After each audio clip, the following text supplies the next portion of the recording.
این خاطره من خیلی اذیت کرد. من در عباس بودم، یه خانمی اومد پیش من مضطرب، خیلی مضطرب بود. گفت آقای دکتر من از یه چیزی ناراحتم. ناراحتیش اصلا جالب، بینندگان ببینن من چی میخوام بگم. گفت آقای دکتر با همسرم بحث کردیم، سرش معمولی، صدای جفتمون بالا رفت، صداشو خیلی بالاتر از من شد، من ناراحت شدم، قهر کردم، تو اتاق درم بستم. بعد 2-3 ساعت گذشت اومد من باز کرد، گفت خانم ببخشید دیگه تموم کنین اینا. گفتم برو بیرون. خیلی بد برخورد کردم. بیچاره رفت توی سالن خوابید. صبح بلند شد بره سر کار. خب خانم ولش کن، من دلم نمیاد همینجوری برم. گفتم میری بیرون یا پرت کنم بیرون، بدم میاد ازت. بیچاره شوهرم رفت. ببین دوبار معذرت خواهی به دلم چسبید. گفتم خب چقدر خوب شد معذرت خواهی کردم. ولی من جواب مثبت بدم. برنامه‌ریزی کردم نه برای چند روز آینده، همون شب یک شام خوب درست کنم و حالشو خوب کنم. متاسفانه همسرشون اینجوری خود خانم میگفت هیچ وقت به شب نرسید، چون حادثه بندر شهید رجایی تون انفجار به رحمت خدا رفت. میگه از مرگش انقدر ناراحت نیستم که از اون حالت کدورت ناراحتم.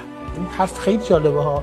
میگه مرگ که حقه، بالاخره آدم باش کنار میاد، ولی از اون ناراحتم که چرا آشتی نکردم. اومد سراغم. یه روزی میخوای بری سر قبرم به خاکم بوسه بزنی. خب الان که خودم هستم به روی من بوسه بزن که امروز روزیه که تو باید به من توجه کنی. چو بر خاکم بخواهی بوسه دادن، رخم را بوسه ده. اکنون همانی.